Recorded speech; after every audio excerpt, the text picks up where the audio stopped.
Hello, we are alive. And that's an achievement these days because Russia launched 188 missiles and drones on Ukraine today. So let us talk about that, if you don't mind. Also, we'll talk about Trump and how he nominates retired General Keith Kellogg for Ukraine peace envoy, what it means for us in Ukraine. And third topic, interview Linas Linkevičius, former foreign minister and the Minister of Defense, by the way, of Lithuania. Good afternoon. These topics in more detail. My name is Henry Keane, and we are UATV English, bringing you the hard truth in easy terms for you out there, for the whole free world, directly from Ukraine. What a great morning it was, indeed. What can I say? A bit smoky here, but that's Russian missiles' exhaust gases, probably. There were 3 anti-aircraft guided missiles, 85 cruise missiles of different types, 3 guided air missiles and 97 Shahed and other drones fired at us in Ukraine by terrorist Russia. All these missiles and drones were aimed at, guess what? That's right, Ukraine's civilian energy facilities to make Ukrainian winter cold, dark and deadly. Well, what can I say? Even living under Russian missile fire is better than living under Putin. The air attack was repelled by our air defense forces, aviation, electronic warfare units, mobile fire groups, all took part in this. Fun, if you understand what I mean. As of 10:30 a.m., 66 cruise missiles, 3 guided air missiles, and 35 Shahed drones UAVs were downed. Another 62 enemy drones were just lost. Yes, you heard me right, they were just lost. It happens all the time with everything that is Russian, actually. So, they just can't even terrorize people properly.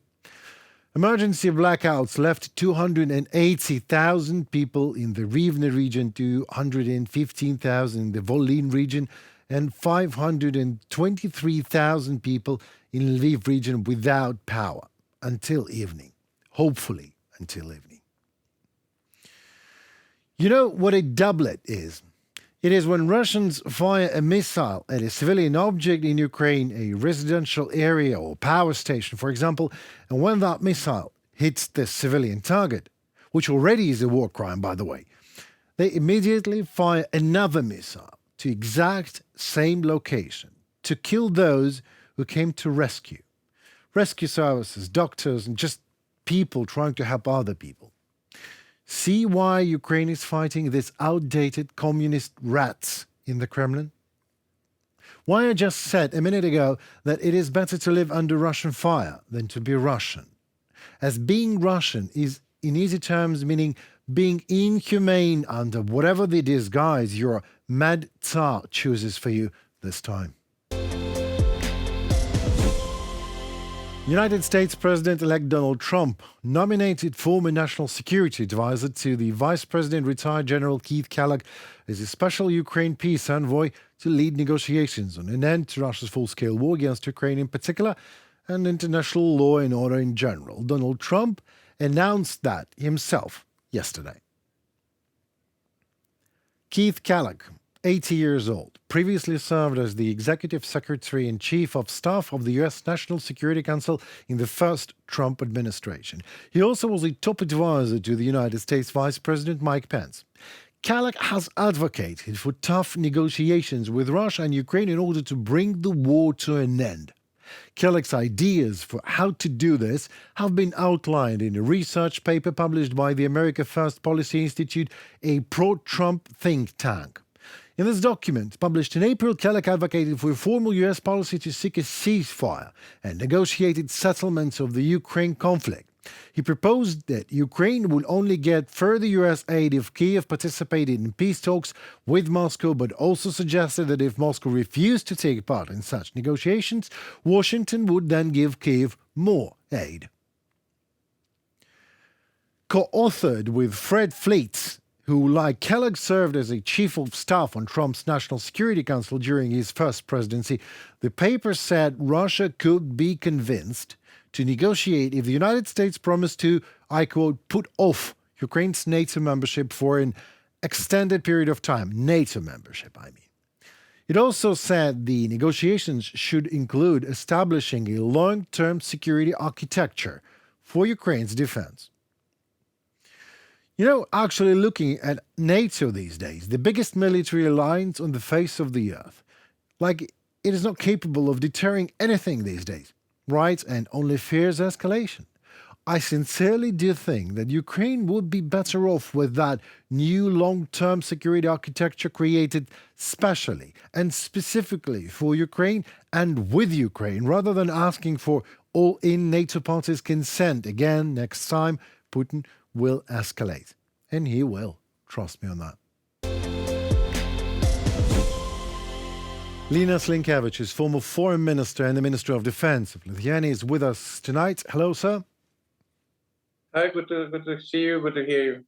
Thank you so very much. My first question: 188 missiles and drones were fired by Russia at Ukraine just tonight, over the night and in the morning just as well. So not quite effective militarily, very costly economically. So why Putin does it after all? It's desperately using all remaining power, so to say, and trying to fix as far as it is possible before January 20. That would be explanation. Right. To have better negotiation positions, because waiting for some changes and definitely trying to make full use of this remaining time. And that shouldn't surprise. I'm afraid this remaining time will be very, very difficult, very hard. And that's exactly how it looks like. Oh, yes, actually. You're absolutely right. I can confirm that living in Kyiv. But let's talk about Trump's nominee, Keith Kellogg, a former lieutenant general and a person who definitely knows how to handle a gun and what for to handle a gun. So Kellogg and Trump proposed the following: an ultimatum. Putin phrases the front line. Ukraine forgets about joining NATO for 20 years or something.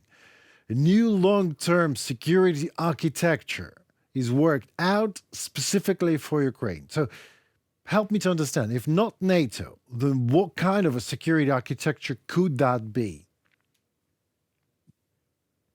Obviously, Ukraine has to have some guarantees. When we're talking about guarantees, we already had some very bad experience from Budapest Memorandum and other things, and definitely need something more granted. And this is membership in NATO, full membership. And I'm still convinced that when we're talking about the process, we have to distinguish process and the ultimate result. So if Ukraine would be invited, that would mark irreversibility of the process, also would fix the geopolitical defeat of Putin, because it was one of the major tasks for him. And the end of the process will come as appropriate, but definitely not next year, not in 2 years probably. Right. Okay. But to start the process is very important. And this is exactly what we have to push, regardless everything. When some critics saying that Ukraine should abolish this demand to get into NATO, Right. this sounds a bit strange, because why they should do that? Because it's not Ukraine deciding how to join and when to join. NATO is doing that, and so far, unfortunately, they are blocking this process by not. For a long time, it was not possible to get even membership action plan, as you remember. Now it's kind of easier, but nevertheless, you still need political decision, which needs consensus. So if there's no consensus, and we do know that there's really no consensus, so no need for Ukraine to change minds. So it's something different. And when it's early to say what General Kellogg will do, but his comments, probably he will really honestly would like to solve the problem, which is not easy. But to talk about peace for the land, or to make some pause, or some other issues, that will not fly. It will not work simply.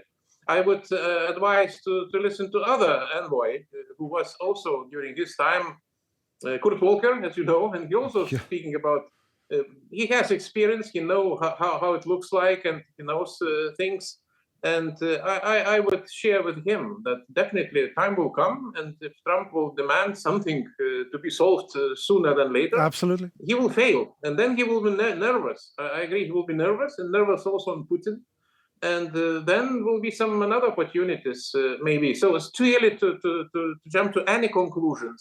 And to comment all these fragments of some ideas or Right. proposals, it's really too Right. early. And let's just continue what we have to do. And Yeah, definitely, yes. what we have to do in Europe and in NATO, it's also by far not yet exhausted. Well, Putin, what Putin does now is really neglecting whatever Trump is doing. He's just taking it for granted, and I don't know. Well, maybe Donald Trump will not like it. Definitely won't like it because, well, let's speculate. Let's say that this new architecture, security architecture, whatever that means, whatever that will be, without NATO, is delivered on the table, and say Zelensky and Ukrainian nation accepts it. So what happens if Putin just keeps on escalating again and again, and this new security architecture will just fail to work, just as NATO failed to react on some things? So could it be the only way? My question is, could it be the only way to deter future Putin's aggression, and we say by default that it will happen, is for Ukraine to produce its own security fence, alliances, and weaponry, just by the way? Yeah, weaponry. There were also even some comments about nuclear weapons, by the way. Let's Well, not forget. Maybe it went too far. I don't know. But frankly, Ukraine needs guarantees. And if something not going to be solved in this more simple way, could be some harder solutions. But up to Ukraine to find the solutions. But when turning again to Trump's initiatives, he could lose his temper as well. right, When right. words are words, nice words are also nice. But when he will see no results whatsoever in whatever efforts he Right. will fail, Agree. that agree. would result in something else. And that something else would be something which Putin will not like. Amen to that. Thank you so very much for your time, Yeah. sir, and hope to talk to you soon. Appreciate it. Take care. Will do. Goodbye. It was Linas Linkevičius, former foreign minister and Minister of Defense of Lithuania at UATV English. Well, that will be all, folks, for tonight. My name is Henry Keane, and we are UATV English, as usual, doing our best to deliver some hard truth in easy terms for the whole free world directly from Ukraine. Please like, share, and comment. Your voice matters as it helps Ukrainian voice to be heard globally. So stay safe and tune for more tomorrow, of course.